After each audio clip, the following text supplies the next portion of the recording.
ছাড়ে না, ঠিক কিনা? এই জন্য প্রিয় ভাইয়েরা, আমাদেরকে স্লোগান দিও না এখন ভাই, কথা শোনেন প্রিয় ভাইরা। এই কথা বলার উদ্দেশ্য আল্লাহর কাছে ক্ষমা নিয়ে আমাদেরকে বিনা হিসাবে জান্নাতি হওয়ার জন্য চেষ্টা করতে হবে। এটা একটা দল কয়টা বলছি? 4টা। চলেন এবার 2 নম্বর দল। কয় মিনিট আছে আমাকে লিখে দিবেন, বসেন আপনি। 2 নম্বরে কথাগুলো মনোযোগ দিয়ে শোনেন। আল্লাহ রাব্বুল আলামিন বলছেন, একদল লোকের কোনো হিসাবই হবে না, বিনা হিসাবে জাহান্নামে ঢুকিয়ে দেওয়া হবে। নাউজুবিল্লাহ বলেন।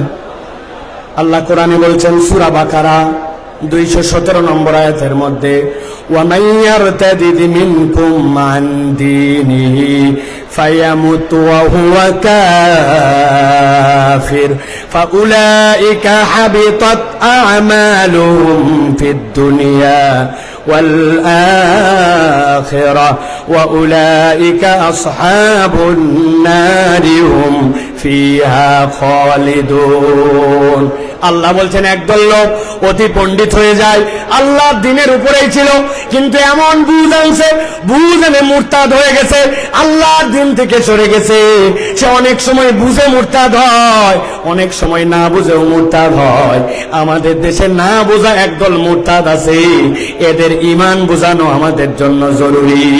ছোট্ট করে বোঝানোর জন্য বলি, আমাদের দেশে এরকম মুসলমান আছে কিনা নামাজের ইসলাম পছন্দ করে, রোজার ইসলাম পছন্দ করে, যাকাতের ইসলাম পছন্দ করে, কিন্তু যেই না বলা হয় চোরের বিচার আল্লাহর আইন দিয়ে করা হোক, দেশটা আল্লাহর আইন দিয়ে চলুক, খেলাফত অনুযায়ী দেশটা পরিচালিত হোক, সেই না ওই নামাজি হাজী সাহেব পর্যন্ত রাজি থাকে না। এরকম মুসলমান আছে কিনা? উল্টা আমাদেরকে বলে, সাইফুল্লাহ ভাইকে তো কোনো দলের লোক মনে করতাম না, কিন্তু উনিও তো দেখি দলের কথা বলে। আল্লাহর দ্বীনের পক্ষে কথা বললে, আল্লাহর আইনের পক্ষে কথা বললে বল খুঁজে নামে পরিচয় দেয়, আসলে এইগুলা মুনাফিক মার্কা মুসলমান। ভালো করে বোঝেন, আল্লাহ বলছেন কেউ যদি আল্লাহর দ্বীন থেকে মুখ ফিরায় নেয়, ফায়ামুত ওয়া হুয়া কাফির, এই অবস্থায় যদি মারা যায় তাহলে সে কাফের। আল্লাহ বলছেন আর কেউ যদি কাফের অবস্থায় এরকম করে মুরতাদ হয়ে মরে যায়, ফাহাবিতাত আমালুহুম ফিদ দুনিয়া ওয়াল আখিরা ওয়া উলাইকা আসহাবুন নারি হুম ফিহা খালিদুন। এই মানুষগুলোকে চিরস্থায়ী জাহান্নামে ঢুকানো হবে, এদের কোনো বিচার হবে না, সরাসরি জাহান্নামে যাবে। অতএব যাই করি নাই করি কখনো আল্লাহর দ্বীনের থেকে মুখ ফিরানো যাবে না, আর নিজের পণ্ডিতি কাটায়া আল্লাহর বিধান নিয়ে কোনো বাজে কথা বলা যাবে না, ঠিক না? খুব সাবধান প্রিয় ভাইরা। আল্লাহ রাব্বুল আলামিন কোরআনুল কারীমের মধ্যে বিস্তারিত কথা বলেছেন, সংক্ষেপ সময়, এই জন্য আপনাদের কাছে বুঝানোর জন্য বলছি। মুরতাদ কিভাবে হয়? ওরা মনে করে নবীর তরিকা ঠিক না, নবীর পদ্ধতি পছন্দ করে না, আল্লাহর বিধান আগে ঠিক মনে করত, কিন্তু এখন মনে করে আল্লাহর বিধান বোধহয় বাংলাদেশের জন্য, আমাদের সমাজের জন্য অচল। এরকম যদি মনে করে, ও যত হাজী সাহেব গাজী সাহেব হোক না কেন, আল্লাহর কাছে সে মুরতাদ হয়ে যাবে, বিনা হিসাবে জাহান্নামে। আল্লাহ হেফাজত করুক, বলে আল্লাহুম্মা আমিন। প্রিয় ভাইয়েরা, এবার চলেন আমরা 3 নম্বর দলের মধ্যে যাব। 3 নম্বর দল কি এটা একটু বুঝতে হবে, সেটা হচ্ছে হিসাব হবে, কিন্তু আল্লাহ বলছেন ওই হিসাবের পরে তাকে জান্নাত দেওয়া হবে।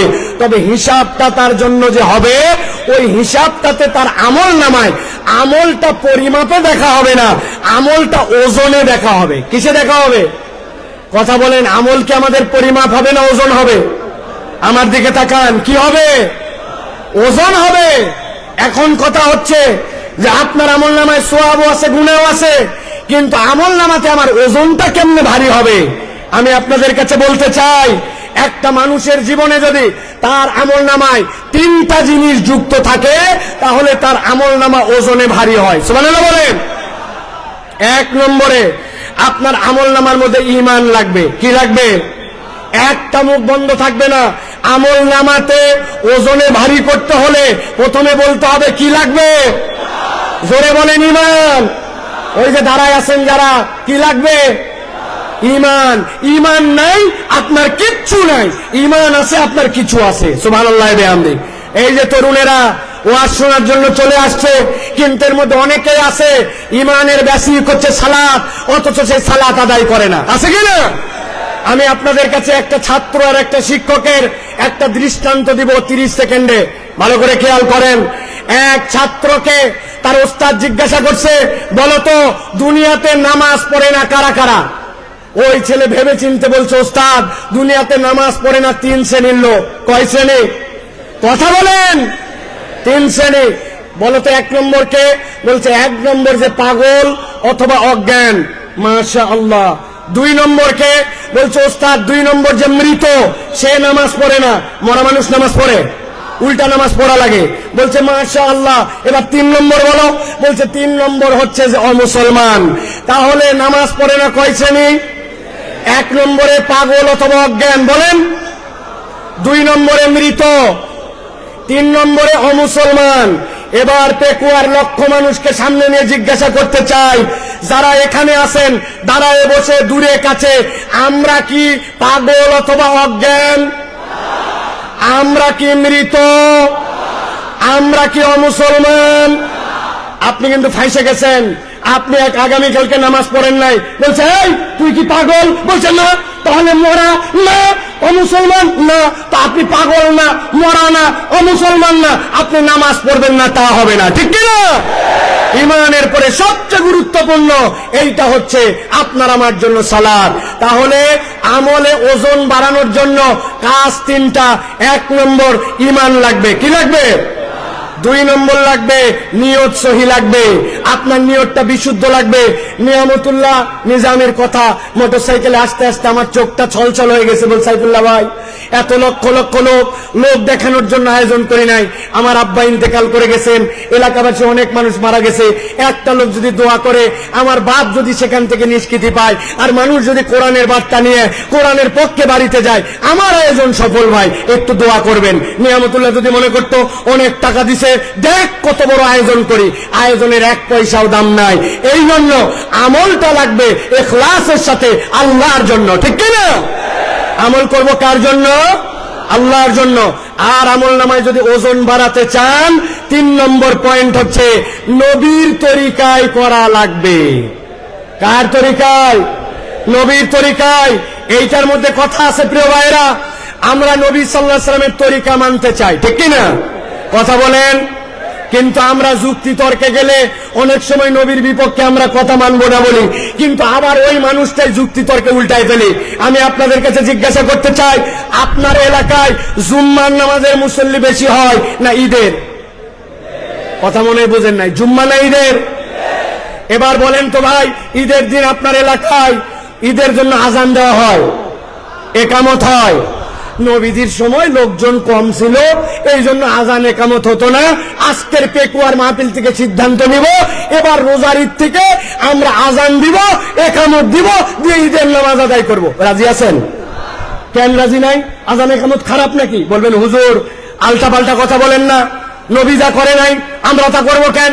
আচ্ছা ঠিক আছে, এটা বাদ দিলাম। এবার আজকে একটা আমল আমরা করলে কেমন হয়? নবীজি ছিলেন মাসুম, সাহাবায়ে কেরাম ছিলেন আদুল, তাদের গুনাহ খাতাই ছিল না। আমাদের গুনাহ খাতা কম না বেশি? যাদের বললেন না তারা মনে হয় আল্লাহর ওলি। গুনাহ খাতা কম না বেশি? আজকে আমরা নবীজির সময় জুমার নামাজে 2টা করে সিজদা হতো। জিজ্ঞাসা করব সিজদা দেওয়া ভালো কাজ না খারাপ কাজ? ভালো কাজ। তো আমরা ভালো কাজ, এই জন্য আজকের জুমায় আমরা 4টা করে প্রত্যেক রাকাতে সিজদা দেব। কারা কারা রাজি আছেন হাত তোলেন। আপনারা জুমায় 4টা সিজদা দিবেন? কারা কারা রাজি আছেন? আছেন কেউ? বলে হুজুর আলগা কথা বলেন না, জুমার নামাজ নবীর ওখান থেকে সিলেক্ট করা। আমি বুঝানোর জন্য বললাম, যে লোক জুমার নামাজের সিজদা ভালো কাজ, তাও 4টা দিবে না, ঈদের নামাজের আযান দিবে না, একামত দিবে না, ওই মানুষকে যদি বলা হয় এটা নবী করে নাই, এটা বিদআত, এটা ছেড়ে দেন, তখন বলবে আমার দাদা কি বুঝতো না, আমার বাপ কি বুঝে নাই, আমার আগের ইমাম সাহেব কি জানে নাই। এই কথা বলে বলে নবীর তরিকার থেকে নিজেকে সরায়। আপনি আপনার আমল নামায় যদি ওজনে বাড়াতে চান, গুনাহ আছে কিন্তু ওজনে বাড়াতে চান, ঈমান লাগবে, ইখলাস লাগবে, নবীর তরিকায় আমল হওয়া লাগবে। নবীর তরিকায় আমল নাই, আল্লাহর কাছে তার 1 পয়সাও দাম নাই।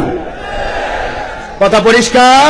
আল্লাহ রাব্বুল আমিন আমাদেরকে বোঝার তৌফিক দান করেন। আল্লাহ রাব্বুল আমিন আমাদেরকে রাসূলুল্লাহ সাল্লাল্লাহু আলাইহি ওয়াসাল্লামের পথ পদ্ধতি মেনে নিয়ে চলার তৌফিক দান করেন। 30 সেকেন্ড একটা উদাহরণ দিয়ে রাখি। মাছ কিনতে যান বাজারে, 1000 টাকা কেজি ইলিশ মাছ, গাগর মাছ ভিজায় রাখছে পানির মধ্যে। আপনি বলছেন পানি ফেলায় দিবি, পানি অনেক ফেলায়, কিন্তু ফেলানোর পরেও 1 কেজি মাছের মধ্যে 20 গ্রাম পানি থেকে যায়। 1000 টাকা কেজিতে 20 গ্রাম পানিও বিক্রি হয়ে যায়, ঠিক কিনা? আমাদের গুনাহ থাকবে, অপরাধ থাকবে, কিন্তু ঈমান যদি থাকে আর ইখলাস যদি থাকে, নবীর তরিকায় ইবাদত থাকে, তাহলে ওই পানি যেরকম বিক্রি হয়ে যায়, আমাদের গুনাহগুলো আল্লাহ রাব্বুল